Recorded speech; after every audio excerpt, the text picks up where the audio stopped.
நம்மோடு தொலைபேசி வாயிலாக இணைந்திருக்கிறார் மூத்த பத்திரிகையாளர் திரு விஜயசங்கர் அவர்கள். சார் வணக்கம். கரூர் சம்பவம் மிகப்பெரிய ஒரு சோக சம்பவமாக மாறி இருக்கிறது. தற்போது உள்துறை அமைச்சகம் தமிழ்நாடு அரசிடம் அறிக்கை கேட்டிருக்கிறது. முதலமைச்சர் உடனடியாக இன்று இரவே கரூருக்கு புறப்பட்டு செல்ல இருக்கிறார். எப்படி பார்க்கிறீங்க இந்த சூழல்? ஆமா, என்ன பார்க்க இதுல என்னன்னா, இது பொறுப்பற்றத்தனம், பொறுப்பின்மையின் உச்சகட்டம் அது.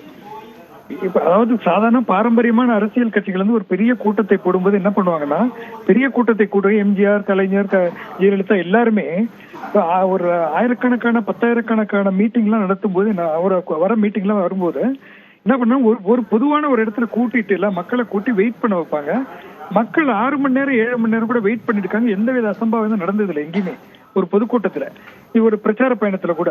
இன்னொன்னு என்ன பண்ணுவாங்கன்னா, ஒரு மேடையை அமைச்சிட்டு அந்த மேடைக்கு வந்து அந்த கூட்டத்துக்கு நடுவில் ஒரு வழி அமைச்சு தொண்டர்கள் நிற்பாங்க. சில நேரங்கள் போலீஸ் நிற்கும். தொண்டர்களே ஒரு வழி அமைச்சு கொடுப்பாங்க. இதுதான் நடந்திருக்கு, இப்படிதான் நடந்திருக்கு.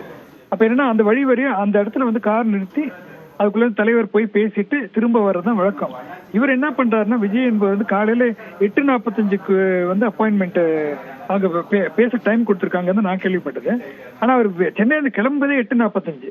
அதுக்கப்புறம் அந்த ஊருக்கு போய் அது மக்களை வந்து மணிக்கணக்கா வெயிட் பண்ண வைக்கிறது இந்த வெயில்ல. இன்னைக்கு அப்படிப்பட்ட ஒரு சூழல்ல வந்து நீங்க வந்து ஒரு இடத்துல கூட்டம், இன்னொன்னு ஒரு இடத்துல தானே கூட்டி வைக்கணும். நீங்க வந்து வழியெல்லாம் கூட்டி வச்சுட்டு இன்னொன்னு கூட்டம் அந்த வண்டி கூடவே கூட்டி வராங்கல்ல, அது வந்து தன்னுடைய ரசிகர்களை ஒரு கேவலமாக நடத்துற ஒரு விஷயமா தான் இருக்கு. நீங்க அப்படி வராத. இன்னும் லோக்கல் ஆர்கனைசர்ஸ் இருப்பாங்கல்ல, அப்படிதான் இருப்பாங்க. அப்ப அவங்களுக்கு வந்து இதை வந்து நீங்க கட்டுப்படுத்தி வைங்க, இந்த இடத்துல நம்ம மீட் பண்ணுவோம். இப்ப பிரச்சார பயணங்கள்லாம் போகும்போது பெரிய தலைவர்கள், கலைஞரோ ஜெயலலிதாவோ எம்ஜிஆரோ எல்லாம் போகும்போது என்னன்னா, பெரிய பிரச்சார பயணம் ஊரா போகும்போது அந்தந்த ஊர்கள் வந்து ஒரு 1000 பேர் 2000 பேர் திரண்டு நிற்பாங்க. அவங்க கிட்ட பேசிக்கிட்டே போயிட்டு இருப்பாங்க. இது என்னன்னா, ஒரு தெரு, ஒரு சின்ன நகரம், திருச்சிங்கிறது ஒரு சின்ன நகரம், நாகப்பட்டினம் சின்ன தெருக்கள், அதுல வந்து ஒரு 10,000 பேர் 20,000 பேர்த்த கூட்டி வச்சுட்டு அதை வந்து பெரிய லட்சக்கணமா பிரம்மாண்டமா காமிக்கிறது. மேல இருந்து ட்ரோன் ஷாட், சைட் ஷாட், எல்லா விதமான ஷாட்டும். இதுல ஊடகங்களின் பங்கு ரொம்ப மோசமா இருக்கு. நேரலை காமிச்சு அந்த ஆர்வத்தையும் அந்த அந்த அந்த அது வந்து ஒரு பரபரப்பை ஊட்டிக்கிட்டே இருக்காங்க ஃபுல்லா. அது வந்து இன்னொன்னு எல்லாருக்கும் ஒரு ஆர்வம் வந்துருது, எல்லாம் அந்த இடத்துல போய் நிக்கணும் அப்படின்னு. அப்ப என்னன்னா, ஒரு தலைவருக்கு என்ன பொறுப்பு இருக்குன்னு, நீங்க எடுத்து வராதிங்க, நிக்காதீங்க, நான் இந்த மணிக்கு வரேன், இவ்வளவு நேரம் ஆகும் அப்படின்னு சொல்லி கரெக்டா சொல்லணும்ல. எந்தவித ஆர்கனைசேஷன் இல்லாம வந்து இப்படி வந்து கடைசியில வந்து தண்ணி அங்க மயங்கி விடும்போது கூட தண்ணி பாட்டில் தூக்கி போட்டிருக்காங்க. அது எப்படி, அது அதாவது கொஞ்சம் கூட பொறுப்பில்லை.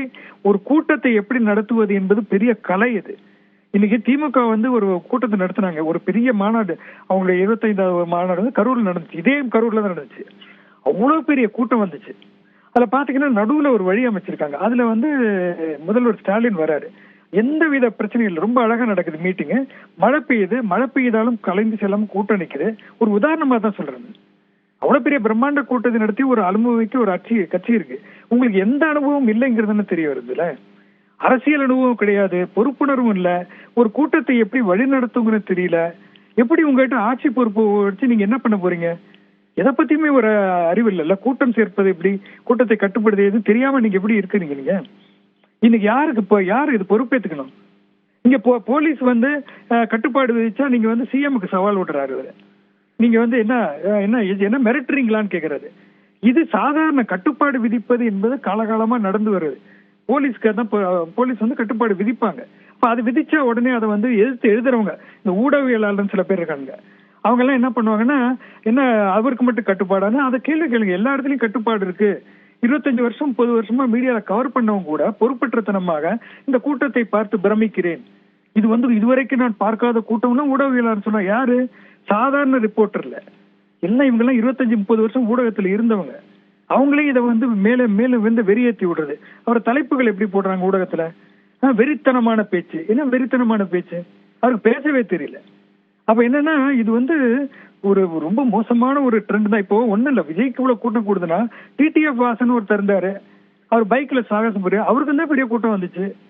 வாட்டர் மெலன் ஸ்டார்னு ஒருத்தர் வச்சிருக்காங்க, அதுக்கு வந்து வைரலா போகுது. அப்ப எல்லாருமே தலைவர்களா? இதான் பிரச்சனை. இது வந்து மிகப்பெரிய சோகம், தவிர்க்கப்பட்டிருக்க வேண்டும். இதுக்கு வந்து பொறுப்பேற்க வந்து விஜய், அவங்க ஆர்கனைசர், அந்த கூட்டம் எல்லாமே தான். அவருக்கு எதுக்குமே பொறுப்பே இல்லாத ஒரு கூட்டம் தான் வந்து தலைமையில உட்கார்ந்துருக்கு. அப்ப இந்த ரசிகர்கள்லாம் யாரு? சின்ன சின்ன பசங்க, சும்மா ஸ்கூல் முடிச்சு காலேஜ் முடிச்சு வந்திருக்காங்க. அவங்க வந்து ஒரு சினிமா நடிகரை பாக்குற ஒரு ஆர்வத்துல குதிச்சுக்கிட்டு இருக்காங்க. அவங்க அது என்ன இது இது வந்து பெரிய டேஞ்சரஸான ஒரு ட்ரெண்ட். இது இப்படிப்பட்ட ஒரு கட்சி வந்து வளர்ந்து வர்றது தமிழ்நாட்டுக்கு நல்லதுன்னு நம்ம. மிக்க நன்றி திரு விஜயசங்கர். இணைப்பில் வந்து கருத்துக்களை பகிர்ந்து கொண்டமைக்கு நன்றி.